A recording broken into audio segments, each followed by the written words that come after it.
Good morning YouTube, welcome back to my channel. Today's video we are going to be looking at my new little quick project that I did.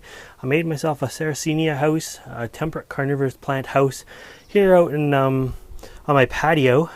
It's early morning, well not early morning, but it's about 8:30. It's a beautiful day. I actually just finished filming a plumeria video as well, and yeah. So I wanted to take you on a tour of this little guy.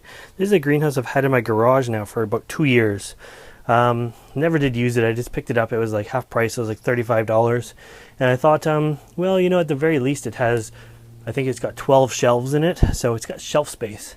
And I had all my plants out here anyways. Let's go in and we'll continue to talk once we're inside. Bear with me here. I just got to unzip this thing. It's definitely, it's low quality. It's nothing like the greenhouse out in the back. I can see it not lasting many years, but how should we do this? The doors just have two zippers, one on either side, and it just kind of rolls to keep it up. As I say, it's very early in the morning still, so there's no sun out here yet. But it gets the afternoon and evening sun right till sunset. So I just make sure that this is up by the time the sun comes around here. Because if I don't, everything in here is going to cook. There we go. So let's have a look inside while we talk. So this is just all the stuff that was actually out on the front patio here anyways. And we got some fly traps and some Sarracenias. I put some sundews out here. I think they're going to like the brighter light. And it's not heated, so they're going to get cooler nights than in the tropical greenhouse as well. But I will say this little guy, he's volatile. Really temperature sensitive. When that sun comes out, the temperature skyrockets in these little things. I'm not even sure how people really grow in them. There's one of the bogs we built together. The bog pots are all in here. I'll give you a bit of a tour in a second. But yeah, the temperature in here just skyrockets or plummets depending on what's happening outside. So very unstable. I really do fear that if it wasn't for these plants really liking the heat, that even they would perish. I wouldn't put anything in here like Phalaenopsis orchids or any of my nepenthes or any sensitive plants, because it is just, you know, even if you think you're good at opening the door and closing the door and stuff like that when needed, one of these times when I go out and it's cloudy, it's going to get sunny and stuff in here is going to get hot. So we've already, it's been warm this last week or so anyways, but highs get up well over 100, close to 40 Celsius and really hot, but these guys love it. So the reason I put them in here, yes, they can grow outside anyways, but the thing with that is, these guys really do love the summertime heat. I'm just adjusting the tripod here again. They really do love the summertime heat. So, although I'm a little late now because I missed all the early spring, these guys, when it's sunny, probably could have been getting 90, 100 Fahrenheit weather for months in here. It's going to really give my growing season a good jump. We normally don't get weather like that until August, so it's May. So the fact that they're going to have May and June and July and August and September and probably into October with really hot weather now, they're just going to be spectacular, which is going to lead to some better updates for you guys. But yeah, why don't I take the camera off the tripod and we'll give you a bit of a tour. Okay, so I took the tripod right out because there's no room in here. This thing is about 4.5 feet wide by about 5 feet deep. I don't know the exact measurements. But anyways, let's just start sort of on the top here and see how things are doing. These are my Psittacinas. I repotted them this year. They were in the bog pots last year, but I don't think the water level is deep enough for them. So I put them in this big clear bin, which is actually a Dairy Queen ice cream cake lid upside down, and in a shallow pot, and that way I can adjust the water level for these guys really high. So even in the summertime, these guys can be slightly flooded. Here are my seed growing Flava arugulae. They get the red stripe across the front. I did some root cuttings for Drosera Adelaide. Now, not temperate, but she's gonna enjoy the warmth, the brightness, and everything else as well. Capensis was just outside, so I thought I might as well bring him back inside, and he's really liking the extra humidity. You can see the dew coming. Here's some seedlings that actually got cooked outside this year. They were last year's seedlings, just a cross I made. Here are some of this year's seedlings that I planted. Flava cuprea. Here is another pot of the Drosera Adelaide. My assortment of Venus flytraps. These guys are crosses between B52s, Big Mouse, Red Dragons. I bought them for $1 each, but they had no tags. They knew what they had, but they didn't know which ones were which. This is my Oreophylla Sand Mountain Cross Flava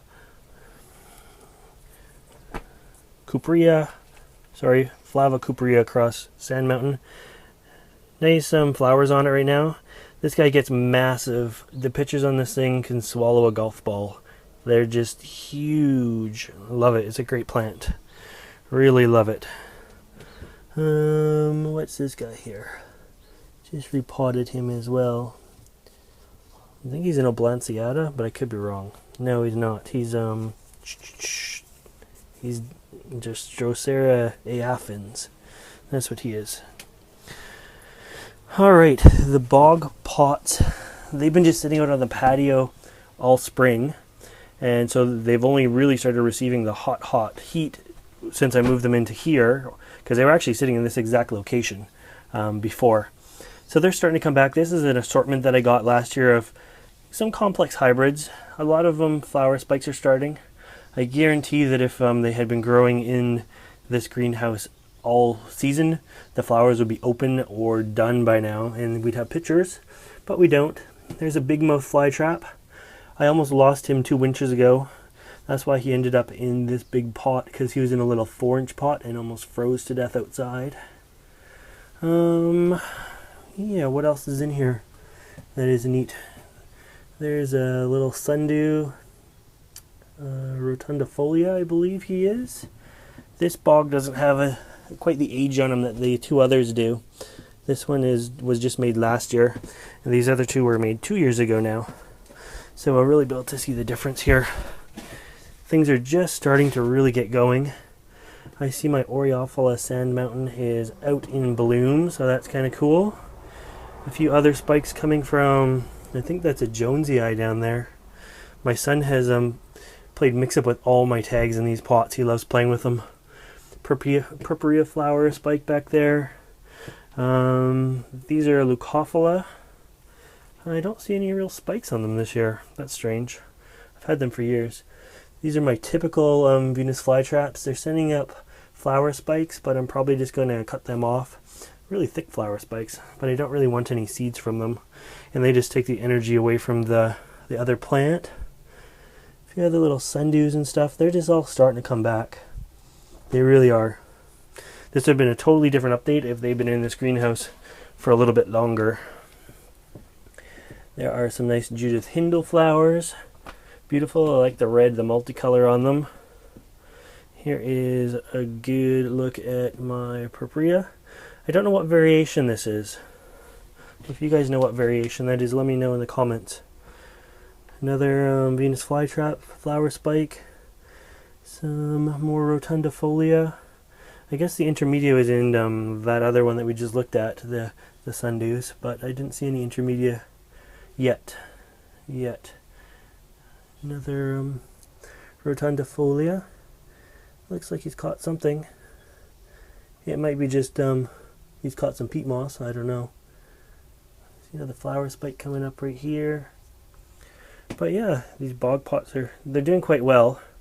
I removed this is where one of the from the beginning Sarracenas was, and I removed them all basically from all these pots. And I think they're going to do much better. Oh, get off my knees here. I repotted all my sundews. These things were neglected for years. I had a lot more Atlas sundews than I thought I did. These are all Atlas sundews here. They had stalks on them about like this of dead leaves, and then just the crown on the top, of course, is still alive. So I removed all the dead leaves tediously and planted them a little deeper. Hopefully they'll get going again. Bonita, some more Adelaide. What was that one? Oblanceolata. Not liking the repotting.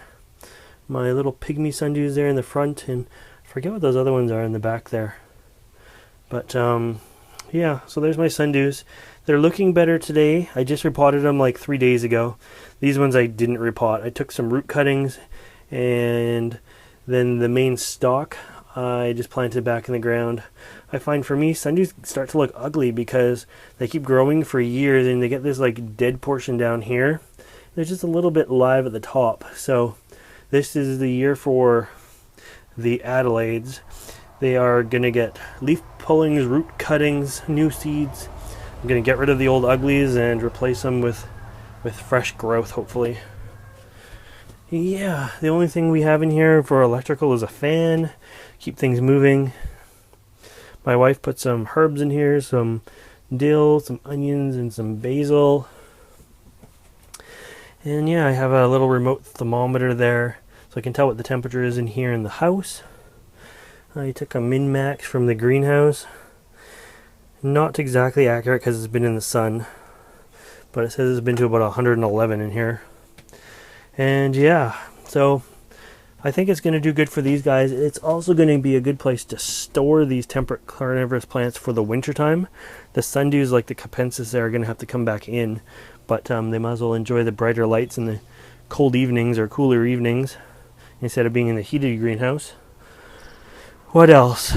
Yeah, final words. I think it's a volatile greenhouse. I wouldn't put anything in here that doesn't love the heat but can tolerate the cold at the same time. That's why it's all basically temperate carnivorous plants. The Venus flytraps, I think I'm going to have the best Venus flytraps I've ever had this year, so that's going to be really cool. As for the winter time, there goes a plane overhead. As for the winter, it's got some shelter here from the wind. We don't get a whole lot of snow, but I think I'm going to have to figure out a way to beef this bad boy up because it's pretty flimsy for the winter time.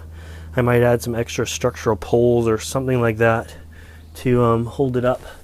Maybe some center beams that like come from here and go straight down to give it the support that it needs for the winter. Super easy for wind and everything because it is so sheltered here. It's got 2 sides are completely sheltered, 3 sides really, because back here is a glass patio railing.